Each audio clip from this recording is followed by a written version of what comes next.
Começa aqui o comentário de Pedro Santana Lopes. Boa noite. Boa noite. Hoje vamos começar já pelas primárias no Partido Socialista. Em primeiro lugar, porque a sua previsão falhou desta vez, não é? Foi uma vitória esmagadora, não é? Eu gostava de ser eu a dizer isso, para ser antecipou-se. Tinha que me lembrar, só lhe estou a lembrar. Faz bem. Não, para dizer falhou e rotundamente falharam. Foi uma vitória esmagadora. O que é surpreendente, talvez, mais do que a vitória, é a diferença de votos. Acha que os apoiantes de Seguro desistiram neste fim de semana? Não sei, mas acho que não. Há uma coisa curiosa. Eu não consegui descobrir, o site do PS não tem, se for ao site oficial do PS, quantos militantes e quantos simpatizantes é que votaram. Quer dizer, dos que votaram, quantos são militantes, quantos são simpatizantes. Nós temos aqui as votações, aliás, houve mais abstencionistas, 73 mil, do que votantes em Seguro, foram 55 mil. Costa ganhou com larga vantagem, 67-31, mas destes que votaram, 118 mais 55... Acho que essa informação não foi divulgada. Pois, mas é que esta informação, na minha opinião, é importantíssima. Porquê? Eu, aliás, julgo que fui a primeira pessoa, assim, dos que têm intervenção deste género, a elogiar já há semanas, isto passou no PS. Até vários militantes do PSD me telefonaram, elogiar o PS. Não, eu acho que isto é um grande contributo para a democracia portuguesa, disse eu aqui consigo. Ontem foi quase unânime, mesmo vários PS que eram contra isto que António José Seguro e Costa fizeram. Acho que foi bom, bastante bom. Agora, o melhor é a abertura aos simpatizantes. Ora, nós não sabemos, de facto, ao certo, quantos simpatizantes é que acabaram por votar e quantos é que eram militantes. Pelo menos não consegui fazer essas contas. Isso era um dado importante. Falhou o quê? Já foram inventadas várias explicações para este aumento de distância. Houve aquele debate de Seguro com António Costa. Os portugueses não gostam de ver rancor a mais. Ele mostrou, o rancor normalmente é sintoma de desespero. E António José Seguro, naquela parte do debate com Costa, em que falou da política e dos negócios... Passou do limite aí? Eu acho que ele passou do limite. E depois, como Passos Coelho, quer dizer, lá está, as pessoas podem estar até contra Passos Coelho, mas depois não gostam, várias, violar o sigilo bancário. Quer dizer, eu acho assim, eu acho que as pessoas estão um bocado fartas de ver a política andar pela lama, está a ver? É aqui um equilíbrio difícil para quem tem que falar. Eu não estou a dizer que fosse fácil para Seguro. Outro no seu lugar provavelmente teria a mesma dificuldade. Ele tinha que atacar o Primeiro-Ministro e ao mesmo tempo não podia, até-se-me usar uma expressão popular, chafurdar demasiadamente na lama em que a política tem estado metida. E, portanto, tinha que fugir dela. Era muito difícil. E via-se que Seguro, quer dizer, eu acho que Seguro chegou ao fim mais cansado do que Costa. E cansado dos nervos. Queria parecer duro com o Primeiro-Ministro. Por outro lado, queria parecer para dentro do partido que estava a ser duro com o Primeiro-Ministro. Só que ele, coitado, já tinha o seu grupo parlamentar, 2/3 do grupo parlamentar estava com Costa. Então já não tinha aplausos, enquanto o PSD, quase desde as primeiras palavras de Passos, teve aplausos, Seguro estava ali quase sozinho. Portanto, foi um pouco um percurso inglório de Seguro. Aqueles dois momentos, o do debate com Costa e com o Primeiro-Ministro, não ajudaram nada.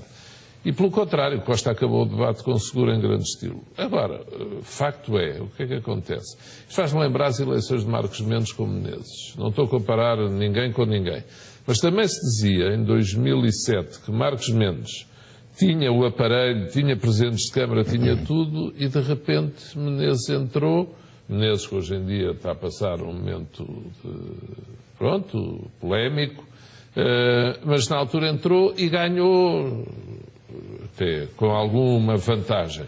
O que foi uma surpresa, porque dizia-se que Marcos Mendes tinha o partido perfeitamente controlado.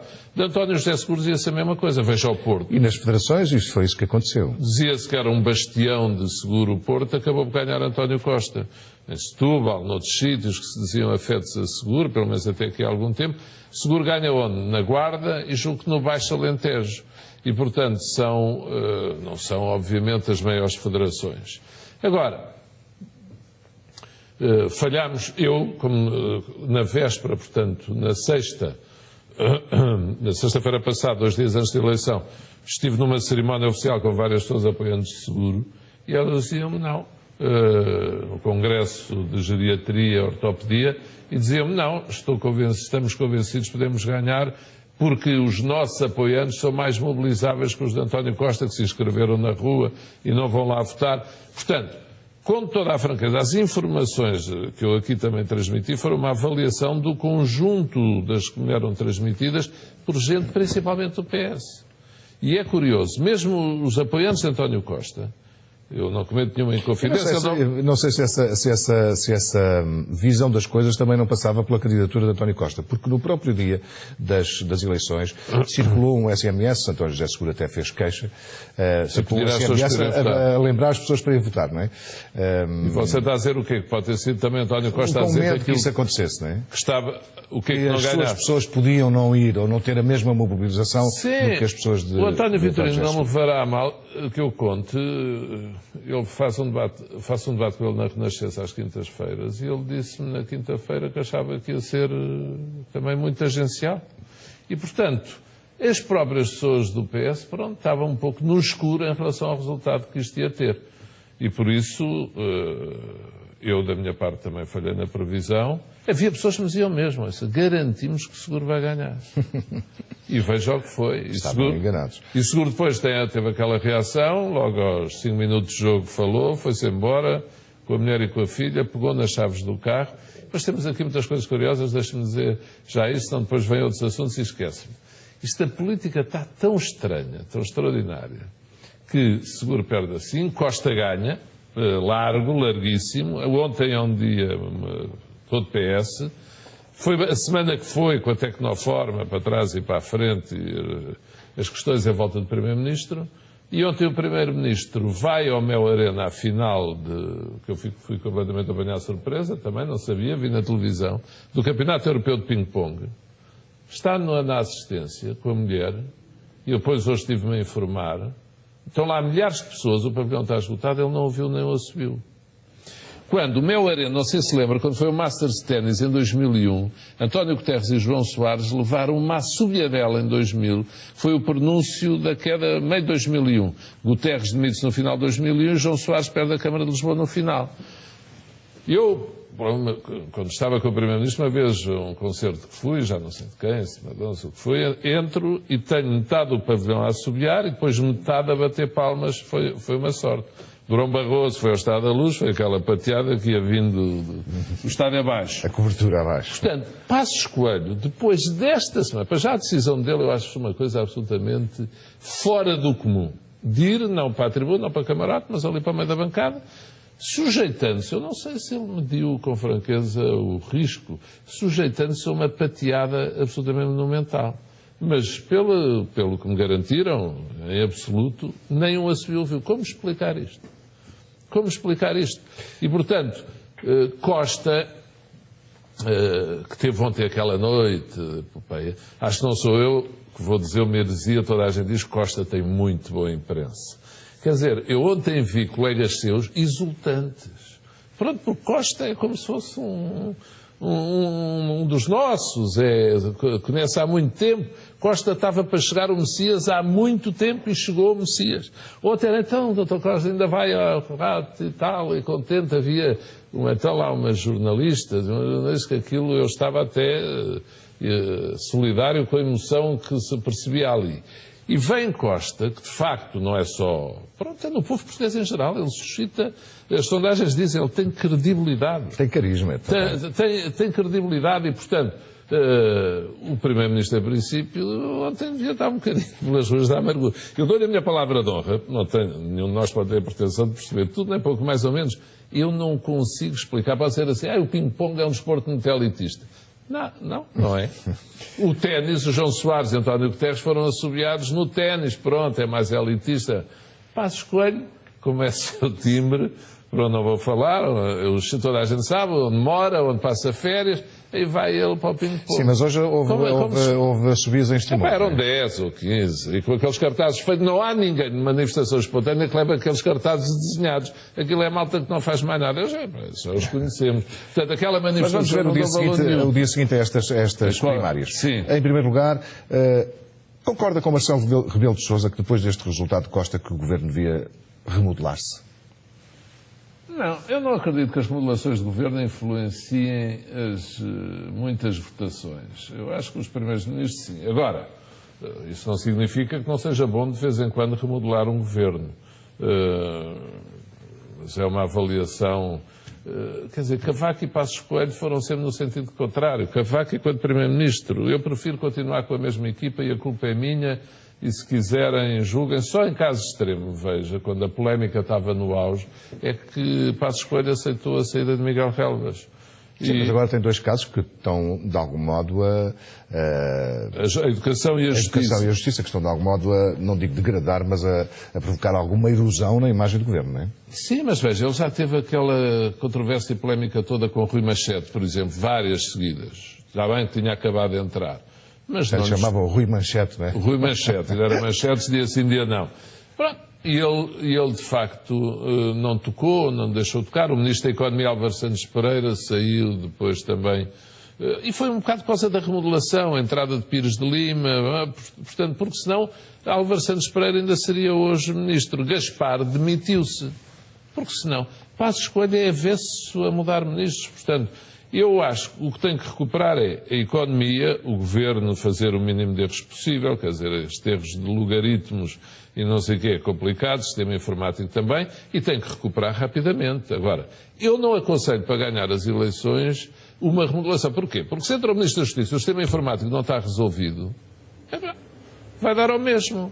Tem que se resolver o mais rapidamente possível é a questão do sistema informático. E o tal apuramento do responsável que Paula Teixeira da Cruz prometeu, ou dos responsáveis, e as pessoas acreditarem que a culpa não morre solteira. E porem-se os tribunais, o sistema informático, a funcionar tão depressa quanto possível. Na educação, está bem reconhecer o erro, o logaritmo, a resolver o problema o mais depressa possível. Aí, agora, eu digo, é preciso resolver as questões. Todos temos mais simpatia por uns ministros do que outros. O Marcelo também falou em Poiares Maduro. Porquê? Eu acho que Maduro, se há coisa... Ora, se diz que o governo comunica muito bem politicamente e programa tudo. Eu acho que Poiares Maduro acertou o passo. Olha, eu nunca falei com ele. Cumprimentei uma vez, olá, está bom, ou tinha no Prémio Champalimão, nunca nos tínhamos sequer cumprimentado. E, portanto, não sou nem pouco mais ou menos amigo dele, nem conhecido. Acho que ele entrou mal, perdido, ele e os que está a estar daquelas conferências de imprensa extraterrestres, acertou o passo, tem feito bem a ligação com o país real, com as empresas, a monitorização de fundos comunitários, está a acabar bem este quadro comunitário de apoio, está com cerca de 85% de taxa de execução. Já estão aprovadas as regras para o novo quadro comunitário, vai começar a funcionar. Ele é um ministro, é um homem inteligente, um homem com grande formação universitária. Não é um tipo de salões, nem de andarem nos brilhos. Eu acho que as pessoas têm que se medir pelos resultados. Eu acho que ele tem bons resultados. Portanto, ir mudar o governo, eu acho que o governo precisa de não quebrar por dentro, a coligação estar coesa. Este período não é fácil, pós-eleição de Costa, natural, já candidato a primeiro-ministro, porque Costa é extraordinário. Agora, o orçamento vai ser uma prova de coesão do governo, não acha? Vai. E o governo, isso é que é o ponto. Mais do que remodelação, importa a coesão. Coesão. Remodelar então Passos quê? Ia tirar 3 ministros do PSD e depois Portas tirava quem? A da Agricultura, o da Solidariedade, que ainda agora fechou o salário mínimo, Pires de Lima, que entrou há pouco tempo ao governo. É quando há uma coligação, uma remodelação, é tirar um fósforo para o meio do governo.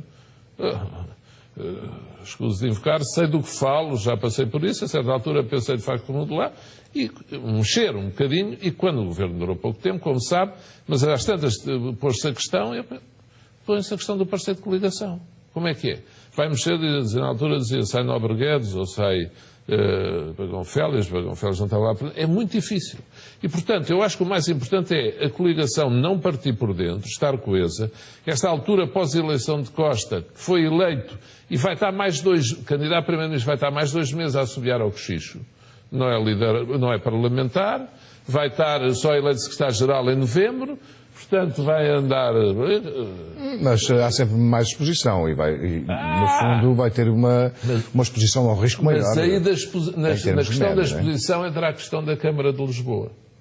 Ou seja, onde é que Costa se expõe mais? É continuando como Presidente da Câmara de Lisboa ou saindo?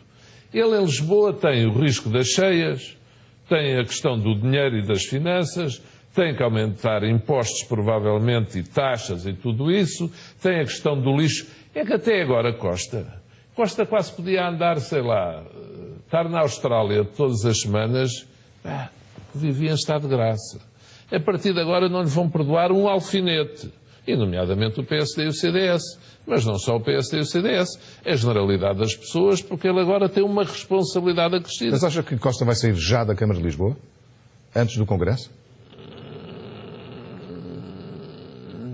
Não sei, eu acho que ele é capaz de se querer proteger. A Câmara de Lisboa, ao mesmo tempo, dá-lhe para disfarçar dos assuntos do resto do país.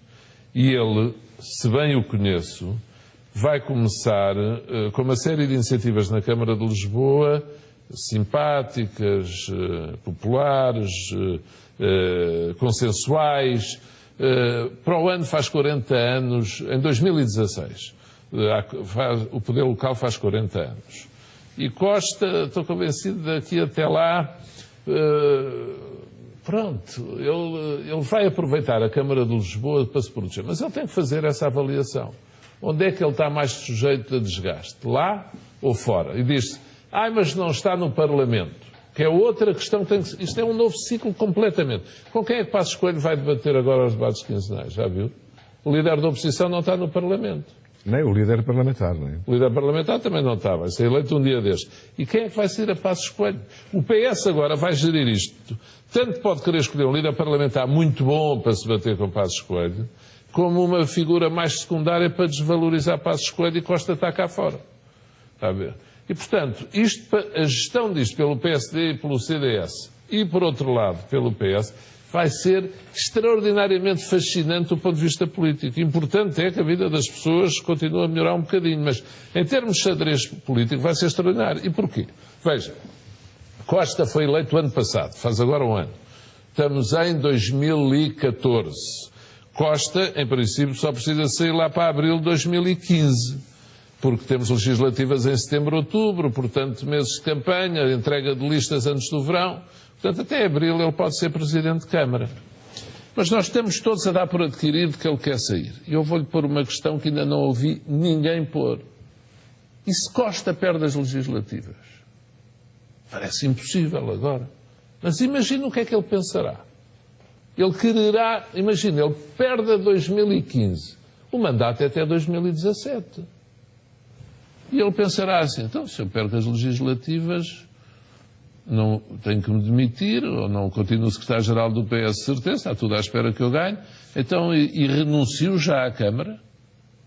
Eu lembro quando Carmona Rodrigues foi para, era eu Presidente da Câmara, ele foi convidado, Durão Barroso, para... Mas é possível legalmente, até ao fim? É. Foi convidado para ir para Ministro de Transportes. É uma suspensão do mandato, é? Suspensão de mandato.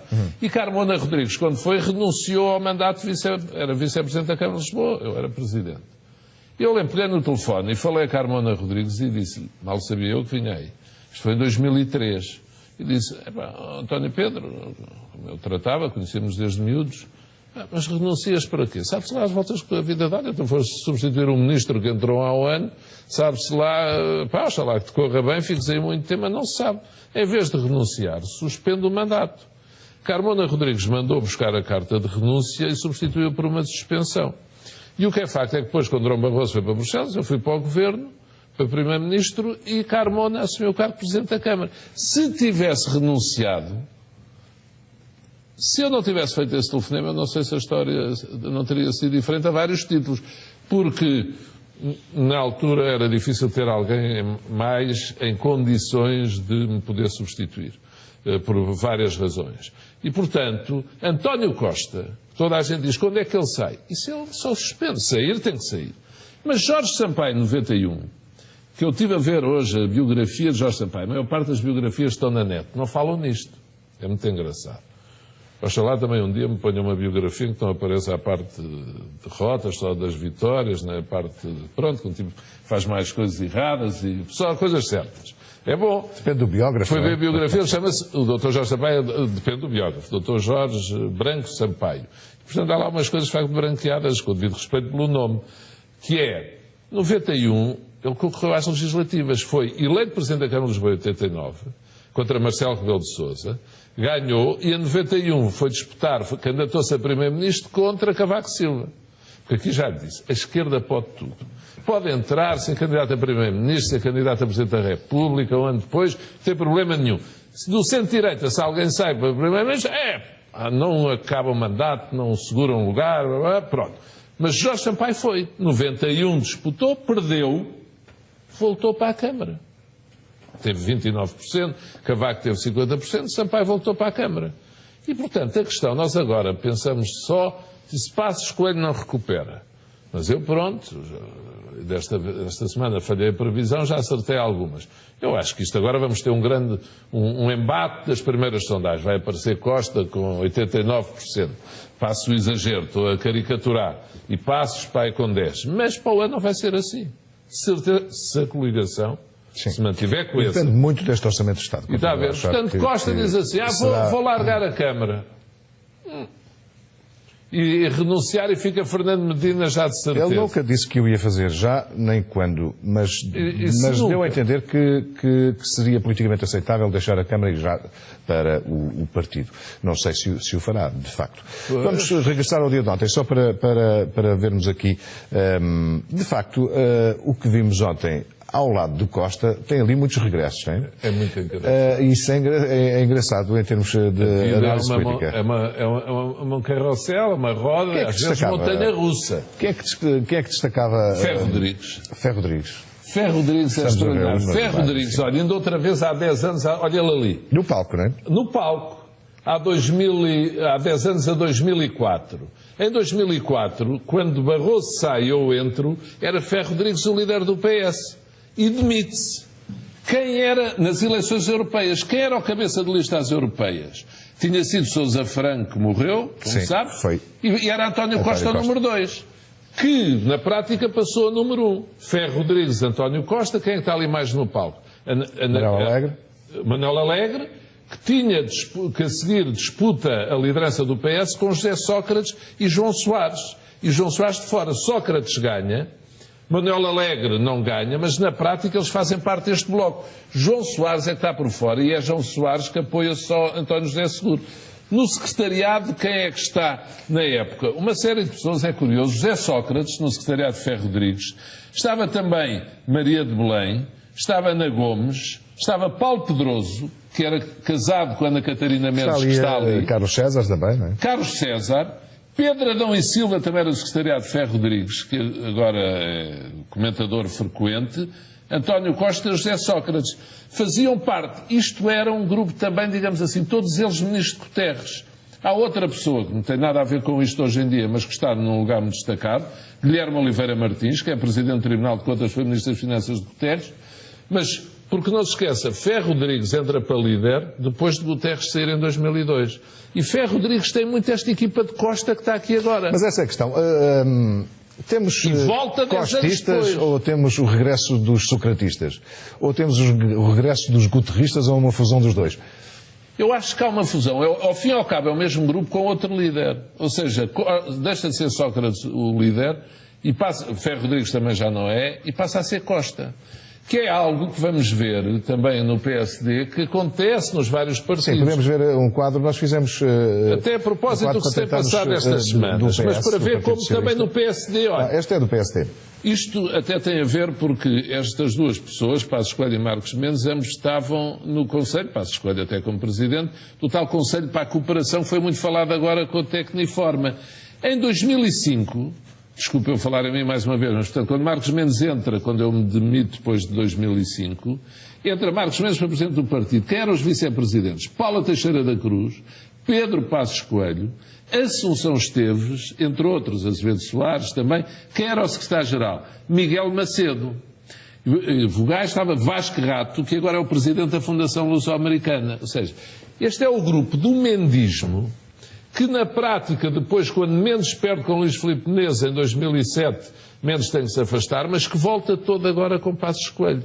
No entanto, o curioso é que Passos Coelho demite-se passado pouco tempo, sai daquele grupo de Marcos Mendes, e depois há ali uma aproximação a Menezes, tanto que Menezes virou apoiando Passos Coelho muito intenso. Indefectível. Pronto, indefectível.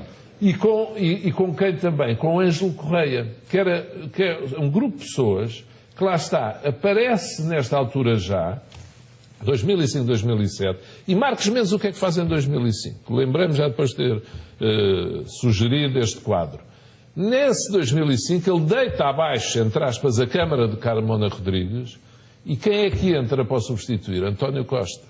É muito engraçado. E Marcos Mendes, pois, é líder da oposição com José Sócrates, primeiro-ministro. Ou seja, e quem é que vai para presidente da Assembleia Municipal em Lisboa? Paula Teixeira da Cruz, com uma grande relação com António Costa sempre. Na prática, eu estou aqui a dar estes dados e a falar nisto porquê? Nós normalmente ouvimos o comentário político, e eu queria um pouco a memória. Eu como pouco Já agora vamos ver o do PS. Pronto, é o do PS e do PSD, para ver que são, como dizia um programa do João Soares, os mesmos. Está a ver? Eles são os mesmos, rodam as cadeiras, mas na prática acabam por ficar as mesmas pessoas. E Ferro Rodrigues, que na altura foi atacado em 2003, 2004, coisas horríveis, tem nada a ver que é um homem como deve ser, é um homem inteligente, um homem íntegro, um homem capaz, volta, e eu devo dizer que se no caso do PS ganhar as eleições para o ano, não sabemos, mas auguro possa ser eventualmente um próximo Presidente do Parlamento. Ferro Rodrigues está destinado a um lugar de grande destaque nesta equipa de Costa. Onde estão, de facto, as pessoas que estavam com Ferro Rodrigues nessa época? E, portanto, quer no PS, quer no PSD, muda o líder da equipa, mas a equipa é muito a mesma. E este grupo no PSD também tem relações boas e profundas com este grupo que desde ontem está no PS. Não é o caso de Passos Coelho. Mas volto a perguntar, é o regresso do grupo de José Sócrates? Em grande medida, eu acho que não. Em grande medida é, mas não acho que se possa dizer com rigor. Eu acho que é um tempo novo. E há uma coisa que vamos lá ver. Nós temos que ser realistas. Eu com este exercício de memória não estou a diminuir nem pouco mais ou menos, nem Costa, nem Passos Coelho. Eu acho que é o mesmo grupo de pessoas que esteve com Sócrates que agora tem um novo líder. Costa. E no PSD é o mesmo grupo de pessoas que esteve com Marcos Mendes que hoje em dia tem um novo líder, desde há anos, que é Passos Coelho. E, portanto, o que eu quero dizer também com isto é que, na prática, os partidos renovam-se pouco. São os mesmos. Mesmo com diretas e mesmo com primárias. Mesmo com diretas, tudo. Veja, eu ontem estava a ouvir vários dirigentes do PS que apoiavam Seguro a falar. Eu achava extraordinário. A conversa, não, isto que importa é a unidade e o que importa é derrotarmos a direita e estarmos todos juntos. É evidente que quem ganhou também aproveita um pouco, apesar de Costa ter sido implacável e não falou sequer em seguro. É uma opção. Agora, dá jeito à maioria que ganhou, os históricos estenderam logo a mão. Ferro Rodrigues, Manuel Olé começaram, não, isto é normal, passou, foi um tempo de disputas, agora vamos todos dar as mãos. Agora, a questão é esta, é que ficam os mesmos, e é bom as pessoas saberem que apesar dos partidos serem diferentes, há aqui, de facto, muitas pessoas, que há anos se dão muito bem. Eu, em 2009, por exemplo, disputei eleições com este senhor, com António Costa, para a Câmara de Lisboa. Quem era a Presidente da Assembleia Municipal? Paula Teixeira da Cruz, que se dava melhor com ele do que comigo. Mas muito melhor. E, portanto, só para os portugueses em casa também entenderem que isto às vezes não é assim tão simples, tão linear. E Costa é especialista nisso. Passos Coelho, por exemplo, é pouco. Não é homem para grandes alargamentos, grandes consensos, é uma pessoa mais fechada, é uma pessoa metida para dentro, pode ir à final do Europeu de Ping-Pong, mas certeza não diz, passe lá para a semana que eu gostava que você falasse comigo. Apesar de ser uma pessoa simpática a falar, mas Costa, se for à final do Ping-Pong, traz logo 20 para se juntarem ao movimento como independentes. Porque é o feitio dele, é o estilo dele, a prática. Algum é melhor que o outro nisso, não estou a dizer isso, são maneiras de ser diferentes.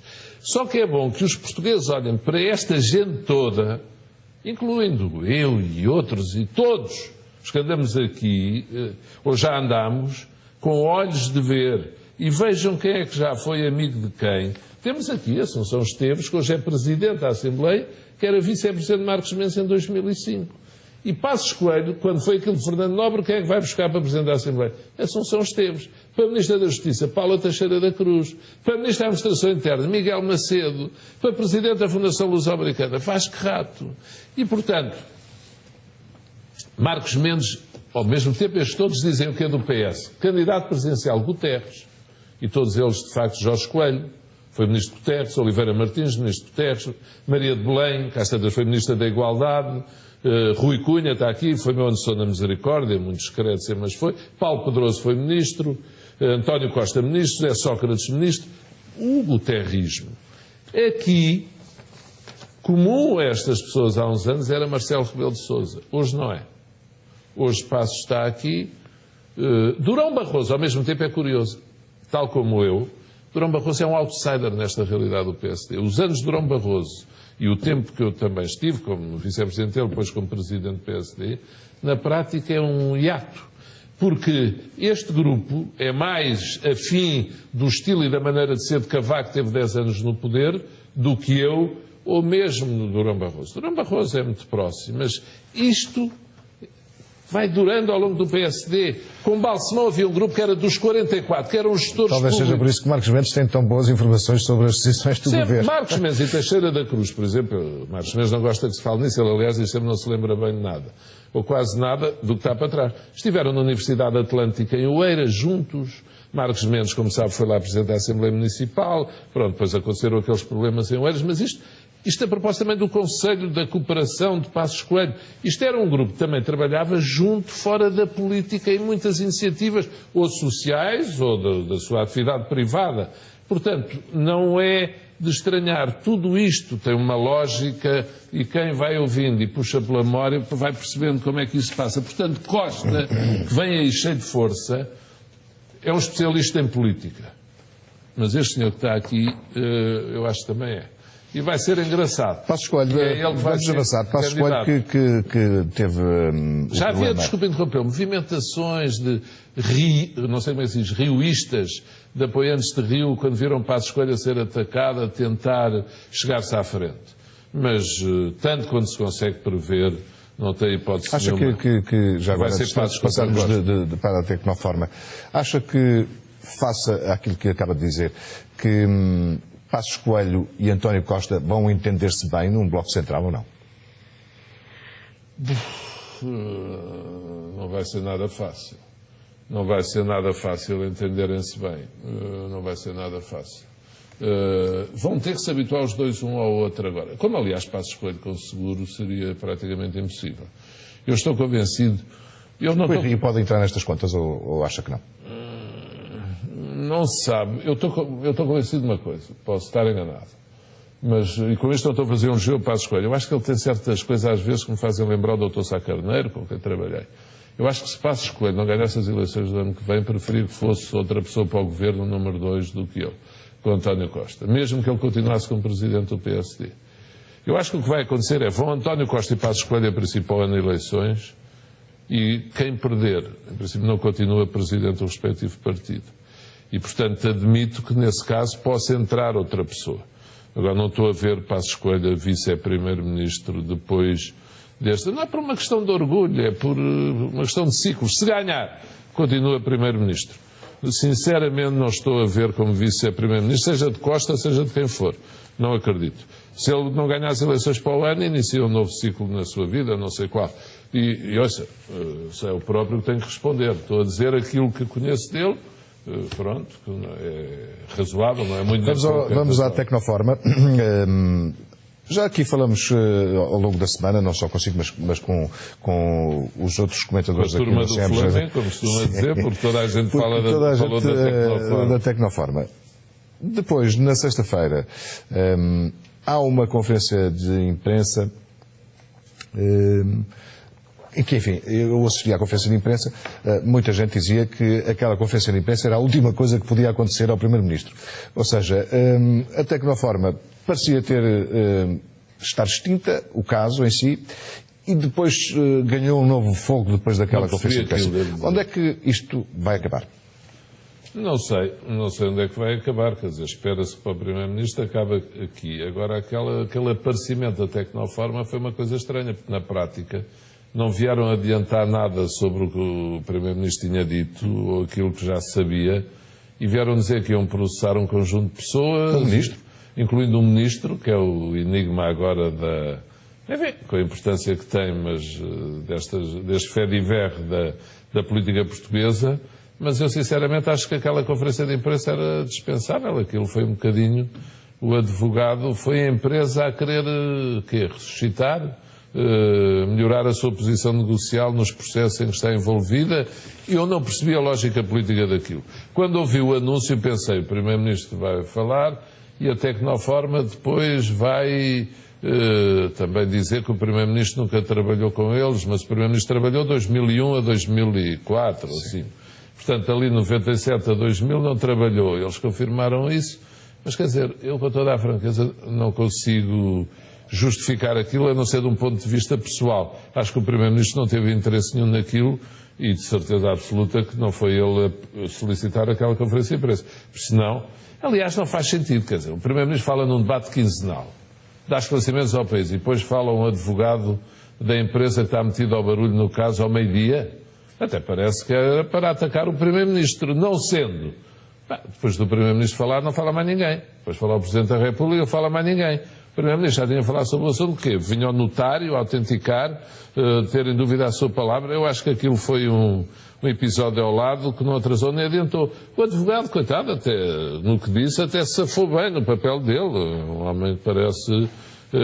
Sim, que não trazia essas segundas intenções. Não trazia essas... Coitado, agora, tanto podiam ter feito como não ter feito, eu acho que aquilo não adiantou. É como o mural, nem faz bem nem faz mal. Diga. Em termos políticos terminou mesmo o caso. Ou seja, enfim, chamuscou um bocadinho o Primeiro-Ministro, mas para já, que o fogo está extinto. Para já terminou. Ou seja, se nada mais houver, e espera-se que não, dados novos, eu acho que fica por aqui, porque a questão depois que alguns levantaram foi, está bem, mas quanto é que eram essas despesas de representação? E o Primeiro-Ministro, e falaram, como sabem, valores astronómicos por mês, que o Primeiro-Ministro, depois tive a ocasião de, telefonicamente, até falar com ele, disse, bem, isso a minha vida tinha mudado todo, se eu tivesse recebido valores próximos daquele, faz do Primeiro-Ministro. As pessoas sabem onde ele mora, sabem os bens que ele tem, declara os rendimentos. Tem carros de valor já antigos e de valor reduzido. Pode dizer assim, eu tenho um vício muito grande e gastou naqueles anos o dinheiro ao jogo. Pode ser um aforrador também. Não tem, mas não tem poupanças, não tem esses vícios. Pode dizer assim, mas é que é um santo? Não é um santo que eu sei, mas é um homem com responsabilidades. Ele tem, não sei, 3 filhos, 4 filhas, uma de um primeiro casamento, ou 2, depois de outro, quer dizer, mais uma filha da mulher. Portanto, tem responsabilidades, o dinheiro que ganha com certeza consome. Agora, de facto, ele dizer uma coisa na Assembleia é um pouco verdade. Há tanta gente que andou pela política e tem uma vida, como dizem alguns, do catatau. Não é que eu quisesse, mas uma vida vivem bem, têm bens que nunca mais acabam. Nunca houve este interesse todo. O Primeiro-Ministro, lá por causa desta coisa, que é um homem toda a gente sabe, como o próprio PC disse, Jerónimo de Sousa, nós sabemos que o senhor não é milionário. E eu isso queria sublinhar. Eu acho que o PC, mais uma vez, teve uma atitude com categoria em matérias como esta. Porquê? Não deixa de pôr as questões, perguntou, mas disse o nosso core business não é esse, a nossa vida não é essa. Nós não queremos questões pessoais, queremos é tratar das questões políticas de fundo. Eu devo dizer, acho que é bonito. Estava a ouvir Jerónimo de Sousa e reforcei a admiração que tenho por ele e por aquela opção do PCP nestas matérias. Não deixou de questionar o Primeiro-Ministro, mas não levou as coisas para um nível que eu acho de facto quero evitar. Porque a questão aqui é, eu não tenho dúvida nenhuma que aquilo foram despesas menores, como o Primeiro-Ministro disse. E a questão é, quantos de nós pormos no lugar? Se uma pessoa agora quiser ir ao banco e dizer assim, arranjem-me os extratos de 96 ou 97. Eu nem sei neste momento se os bancos os dão com essa distância toda. Bom, sim, mas a questão é que, como a quantia referida era elevada, é impossível alguém esquecer-se de 150 mil euros. Quer dizer. Não. Eu diria até, quer dizer, dizia-se que o Primeiro-Ministro era 5 mil euros por mês, são 1000 contos, eu diria que até 500 ou 400, quer dizer, uma pessoa então que viva modestamente, contidamente, não se esquece disso. E, portanto, eu se me disser, você trabalhou em 96 para a entidade tal, sabe se pagar ou não? Mas eu tenho uma ideia, para quem trabalhei, ou com quem trabalhei, pagar ou não. Só 2 minutos, pensando lá. Aproveito para metermos a frase da semana, pode continuar a... Mas agora, com valores pequenos, um tipo não se lembra. A frase da semana, a frase do Papa. Eu, como na Misericórdia, trabalho muito neste lema intergeracionalidade, ou seja, O futuro de um povo, diz o Papa, supõe necessariamente este encontro. Os jovens dão a força para fazer caminhar o povo e os idosos revigoram essa força com a memória e a sabedoria popular. Gosto muito disto, quis destacar, disse o Papa Francisco este domingo. Nós, por exemplo, na Misericórdia agora, cada lar que fazemos, moram lá pessoas de idade, jovens universitários, pronto, têm andares diferentes, e até famílias já constituídas. Têm viver junto às pessoas de várias gerações, não haver estigmas geracionais ou guetos geracionais. Olha, ali moram os velhos, ali moram os novos, os velhinhos, os novinhos. Não.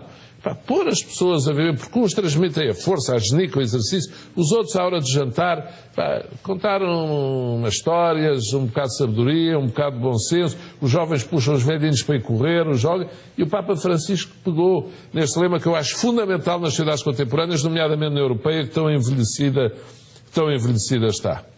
E por último, a imagem da semana.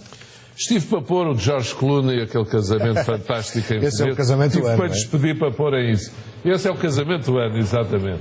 Extraordinário, mas enfim. Quem pode, pode. E Artur Mas, isto foi uma cerimónia, eu destaquei. Entretanto, o Tribunal Constitucional já veio dizer que considerava inconstitucional o referendo. Em poucas horas, o Governo reuniu, pediu ao Tribunal Constitucional para se pronunciar, o Tribunal Constitucional, por unanimidade, disse que é impossível. Ou seja, Artur Mas fez a cena, fez o número, foi lá fora onde tinha umas centenas de pessoas e agora, pronto, isto. Artur Mas também precisava de recuperar popularidade. Embora, eu estou a falar pela rama, o assunto da Catalunha é muito sério, mas eu acho que vai ficar por aqui também. Não acredito que vamos ter desenvolvimentos muito quentes. Vamos ver. Vamos ver, em matéria de previsões, depois desta tarefa do Costa no Seguro, eu agora estou muito por dentro. Eu nunca pensei que o Estoril marcasse 2 gols ao Benfica e marcou. Não é? Bom, até para a semana. Você que o Benfica ganha tem sempre uma cara diferente. E este ano estamos sempre a ganhar e estou sempre a conseguir. Não falamos da Seleção Nacional, mas falaremos para a semana. Para a semana. Temos tempo, hoje... há uma data de jogos de castigo. Sim, temos muito tempo. Obrigado por ter vindo. Até para a semana. Obrigado. Há pouco falávamos de George Clooney.